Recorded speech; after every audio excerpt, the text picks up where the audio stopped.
In fact, most of the Mitzvot of Purim, the other Mitzvot, are supposed to be done during the day of Purim. Megillah is the only one that you start at night. And by day. And by day. By day is very important, yeah, but you do it twice, repeating it for effect, I guess. Yeah.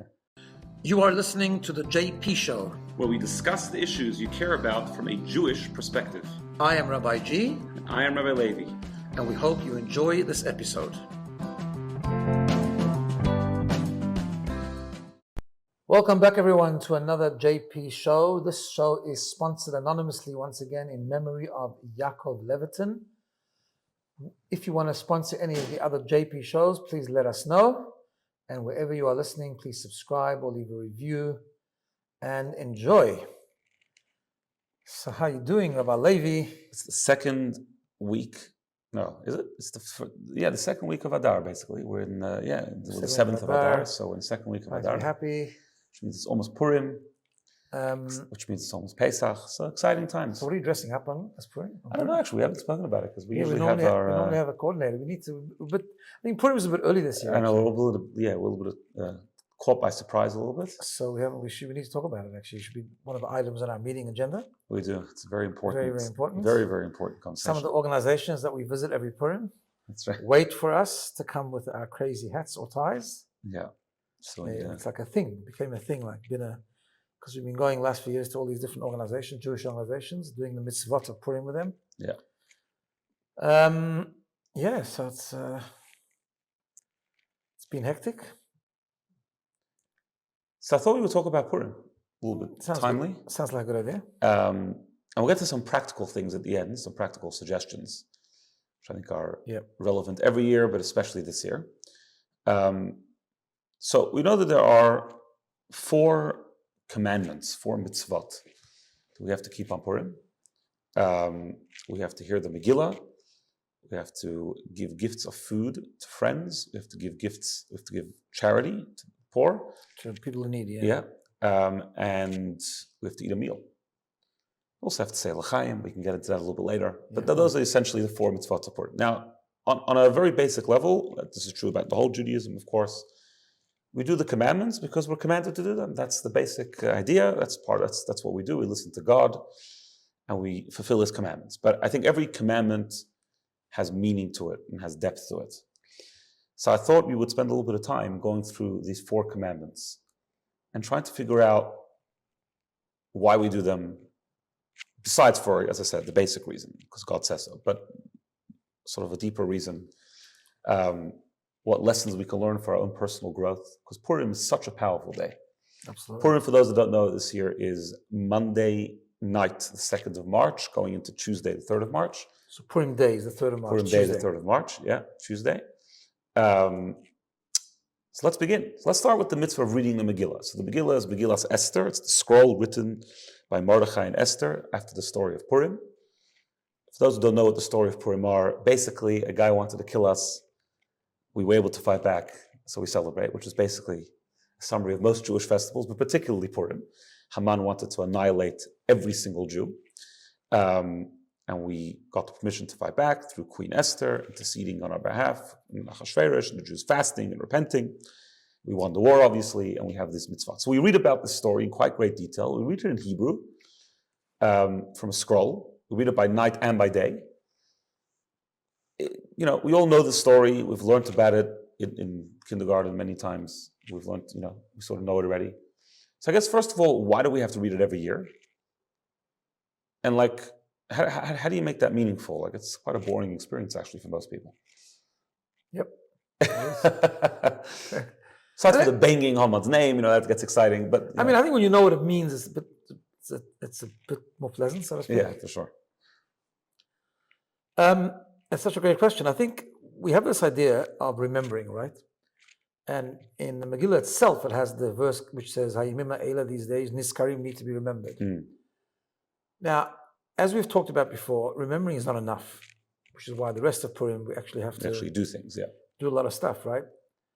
But it does start remembering, and it does start with education and knowing what it's about. Yeah.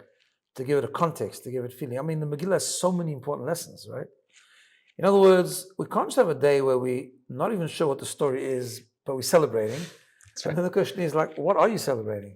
Yeah. I mean, some people think Purim is just like drinking alcohol. Like a Jewish Halloween sort of Yeah, thing. which is just not. It's not at Right. all, actually. We'll get to it when we do the mitzvot. We'll see. Purim is really, you need to start off Purim. In fact, most of the mitzvot of Purim, the other mitzvot, are supposed to be done during the day of Purim. Mm. Megillah is the only one that you start at night. And by day. And do it by night day. as well. But day is very important. Yeah, but you do it twice, repeating it for effect, I guess. Yeah. And it gives us context. It gives us context about what actually happened, why it happened. The Jews had assimilated. The Jews had stopped remembering. I think that's one idea, one way to frame it, that their main protection comes from God, which is such an important, relevant lesson nowadays even. It wasn't about, they thought that their safety, their security, their future hangs on Achashverosh, the king. And he's going to be the one to do it. And being friendly with him and assimilating in his culture will do the trick. And he might have a part to play, and that's part of how things run. We do things naturally, but they forgot that it's God looking after them, right? And so on, and all these different things that they sort of disconnected, and it was a very dark time. And the Jews reconnected. That's an important part of the Purim story. That even within the darkness, they reconnected. They reconnected to Hashem. They remembered and they rekindled the essential deep relationship that we have with God. And remembering that God is with us whether it's light or dark. That's part of the Purim. The part of the greatness of the Purim story is that God is with us even in darkness.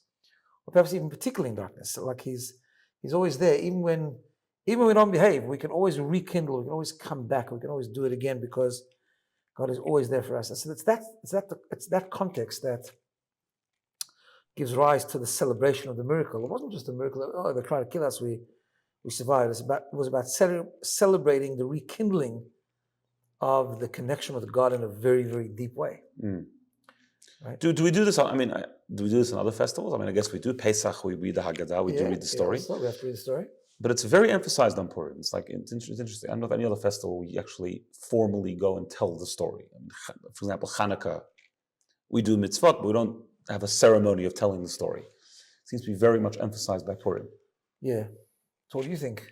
I don't know. I guess as you say, I think Purim is a very fundamental day. It's actually interesting, people don't realize this, it's actually the last festival in the Jewish calendar because the Jewish calendar is a funny calendar, although the New Year is Rosh Hashanah, but actually the festival calendar begins with Nisan, with Pesach. So really Purim is the culmination of everything. It's really the depth of our relationship with God, and there's so much to talk about that, and we can go on and on for hours about that. But maybe one way quickly to summarize it is this, that we have this famous idea that Purim is greater than Yom Kippur, right? Because Yom Kippur is called, the full name of Yom Kippur is Yom Kippurim, which means Day of Atonement, but it also there's a play of words that the Zohar has, and it says that it's Yom Kippurim. It's they like Purim and not quite like Purim, but obviously you need to go through Yom Kippur first. But the reason for that is because some of the other festivals are about finding God where God is obvious. And like you say, the last festival, the last climax of being a Jew is finding God where he's not obvious. That's Purim. That's the essence of Purim. There's no name of God in the Megillah even. It was a time of great concealment. It was a time of exile. It's our story, right? Even the salvation is not openly miraculous. Yeah. It was like a miracle, but a miracle sort of cloaked in nature. If you don't notice the miracle, you'll think it's just a nice story. Yeah. And a very good story. It's a great story, but you don't it seems like a series of events that don't seem supernatural. The truth is we read it in 20 minutes, between 20 minutes and half an hour. It actually took 13 years, the story of Purim. That's right. And the things that were connected and things that happened, when they happened and how they happened in the right time, it's truly miraculous, but you have to notice it. So it's about noticing God, and therefore what that means in our life, it's easier to bring God, and this is I think the essence of Purim, it's easier to bring God into your spiritual self. Yom Kippur, you say goodbye to the world and you bury yourself in a machzor and you come to shul and it's very uplifting, particularly if the rabbi gives a good drasha. But it's about spirituality. It's about not getting immersed in eating. It's about detaching from the physical. But Yiddishkeit, Judaism is not about that. You need that experience once in a while. But really it's not about spiritual, it's about finding God, even when God's not obvious, in the way you eat, in the way you conduct business, in the way you go about your daily routine. It's a regular day. It's a day where we just eat. It's not even a Chag or a Shabbat where we're not allowed to do work. You actually, it's encouraged to take off time on Purim, but it's not strictly forbidden. You can put on a light, you can go in a car, you can if you need an urgent business thing, you can do it. all that kind of thing, right? So it's about bringing God into the regular day, and that is the ultimate celebration, because joy comes from meaning comes from divine connection, and the connection of what the divine connection is symbolized on Purim is greater Yom Kippur, because it shows you that you can bring God into every part of your life, not compartmentalized. You can even eat, and it should be a godly experience, provided you do it the right way, of course. But that's what Purim really is about. Okay, so let's. But you got to read the Megillah for that first. All right, you have to have the information. You have to actually know what's happening. Yeah. And obviously, on many levels. I mean, there's so much depth to the Megillah and so much to learn. This depth of Purim and this experience of Purim very much emphasizes connection to other people as well, and that's very much the other two mitzvot of Purim. Let's start with gifts of food to someone else. And maybe you can explain sort of the technical side of the commandment, and then we can sort of get like why we're doing this on Purim more than any other festival. Right. So the mitzvah is, as we know, Mishlach Manot, is to send on Purim day, to send either to give yourself or to send it through someone else, a food package that has at least 2 edible foods that's of significant size, like it could be a bottle of wine and, I don't know, an apple even, or something of significance, edible, and you send it to someone else, a man to a man, woman to woman, or family to family. If it's family to family, it should be a bigger package so that it represents every person in the family. And that's a mitzvah. Now, why is it a mitzvah? So what's interesting is like this, that first of all, we talk about deep divine connection, right? We know that connection to God and connection to each other as Jews are actually very connected. Right. You can't really be connected to God if you're not connected to others, because you got to understand the soul, the divine soul, the Jewish soul, and that's what binds us together. So also you can't love God unless you love, as it says somewhere, in order to love God, you got to love those things that God loves. His children. So therefore, that's why. But particularly with Purim, so we have this thing that Haman wasn't a stupid person. We have this very fascinating part of the Megillah, right? Again, the importance of reading the Megillah to understand this is when Haman says to Achashverosh, there's a people that I want to kill, and they're they're scattered among your kingdom. And the Talmud says he didn't just mean geographically. He meant they're not united, they're a divided people. And as we know, when the Jewish people are not divided, they're very vulnerable. They're very vulnerable. So as we saw even in our times. In our time, exactly.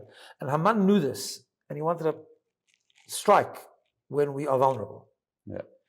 And what Esther said when she said that everyone has to fast and do tshuva and reconnect to God, she was very careful with the words. She told Mordechai, go to Shushan and knos et kol haYehudim. Gather the people. They must do it together. They must reconnect with each other, not just with God. And that's why, to counterclaim that whole idea on Purim, we show that we're united. We show friendship. We do gestures of friendship. One of the gestures of friendship is we send food to a friend. We give each other presents. There's a bit of recycling that goes on, but it's okay. Right? You get a shlach manot, you send it to someone else, but that's okay. It's good. It's all about recycling of friendship. It's putting friendship in circulation. And that's one of the ideas. So we have another mitzvah of giving charity. Now, charity is a mitzvah all the time, right? Every day of the year, it's a mitzvah to give charity, a big mitzvah actually, tzedakah, but it's a specific mitzvah on Purim. Why? We already gave gifts of food to people. Why do you have to? So I want to just clarify something. First of all, we say there's tzedakah the whole year round.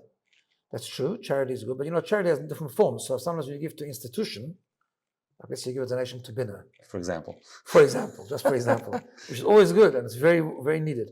But actually, that doesn't qualify for Purim. It's a very important cause. But you could do it on Purim, but it doesn't qualify. Sure, you can do it on Purim. It's a good thing to give general charity. And that is considered charity a whole year round. Let's make sure we clarify that. But on Purim, actually, the specific mitzvah is to give charity to people in need. And to give it at least to 2 different people. Mishloach manot, by the way, is 2 foods, but you give it to 1 person, that's sufficient. You can give more if you want, and it's a hard mitzvah today because we don't always know who's in need. There are people in our community that are definitely in need. You could do it. We have a fund at BINA, separate to BINA's operations, and many people do, and there's other charity organizations. And as long as you designate the money on Purim, or you send it on Purim, or even before Purim, so it'll be given out on Purim day. That also works, but that should be done. It's also about unity. It's also about connection. Different. I saw this somewhere once, I don't remember where, but I have an article in it that I once wrote, and that is, sometimes people are very connected to their family and very slow when it comes to charity for people that don't know or even institutions that don't know. Sometimes people are extremely active or philanthropic even, but they ignore their family or friends, right? They're just not interested. So on Purim we do both. We actually do.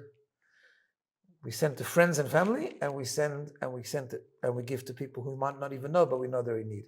Yeah. So this is also, I mean, I believe the Rambam, Maimonides says that when it comes to Purim, one should spend more money on giving charity than on the Mishloach Manot. Some people do the opposite, and I think it's the mistake. Yes, it's a very important mitzvah. Of course, the climax of Purim is towards the end. It doesn't have to be towards the end, but that's usually how it's done. It should be done by day, during the day. One has a meal, a festive meal. We say l'chaim on Purim. The Talmud actually talks about that. One should drink a little bit more than they used to. A lot is spoken about that, exactly what that means. So what's the idea here? I mean, truth is we eat every Shabbos, we eat every Yom Tov, but there seems to be a particular emphasis on Purim. Well, it's supposed to be a meal. It has to be a meal, and it has to be on Purim day. The custom is to do it in the afternoon. Yeah.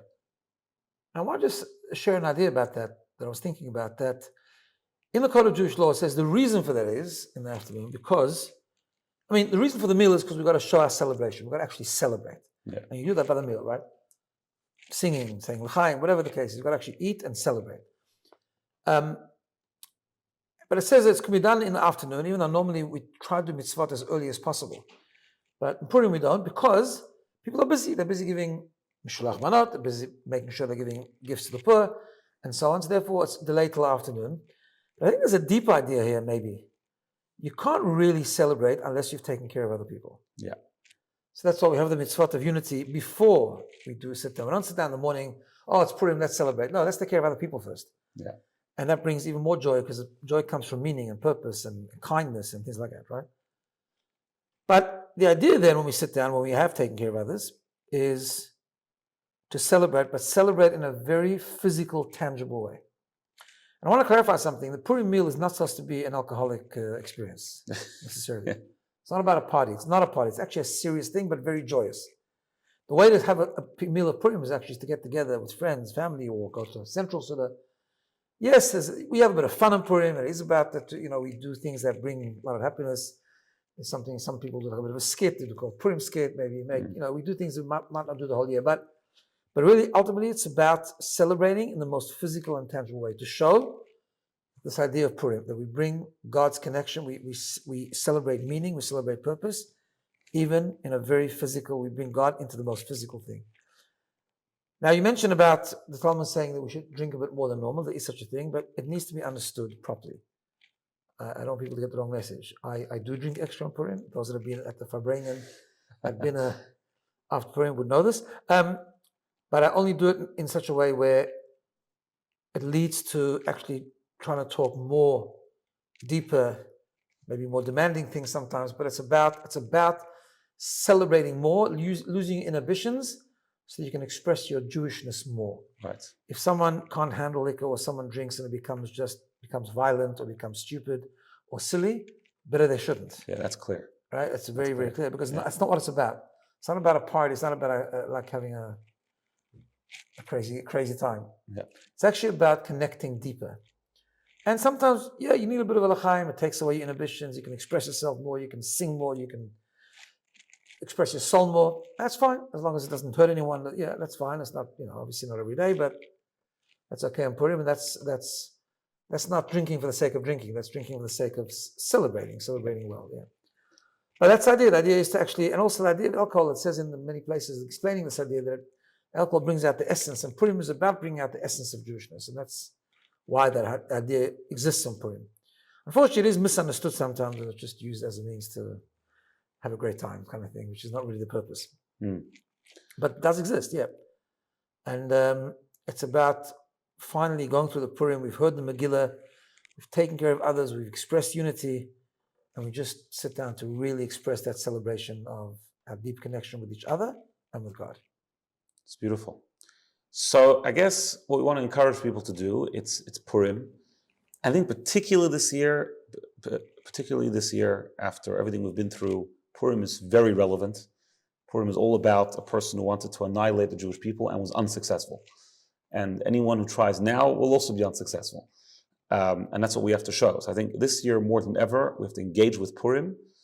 It's not that hard. There are a lot of Megillah readings around town. Every shul has multiple. If you will put, I guess, the office email address, if someone wants to email for details of our Megillah readings, give gifts of food, kosher food to someone else, charity to the poor. You can also contact the office. We can distribute that on Purim itself to people in need, and have a meal. Sit down with kosher food, kosher wine, say l'chaim, and enjoy being Jewish. Be happy about being Jewish. That's it. Yeah, like you say, I think this year that also that part, even that part of enjoying being Jewish is so important. Absolutely. Proudly Jewish and strongly Jewish and all that, so important. And so what I mentioned also is not, I mean, yes, going to Purim, it's not all or nothing. Like, for whatever reason, you just can't make it to a Megillah reading, you can still do the other mitzvot. You can still, it's so easy. Just put a few dollars in an envelope, even if you do it on Purim, just designate it for Purim. You can take care of it after Purim, or just send to someone you know, another Jewish person, just Mishlach Manad. It's not that hard. And it's a connection, it's a real connection, and just celebrate. And we should have a happy Purim. And if you have a happy Purim, that will bring joy and happiness throughout the whole year. Blessing.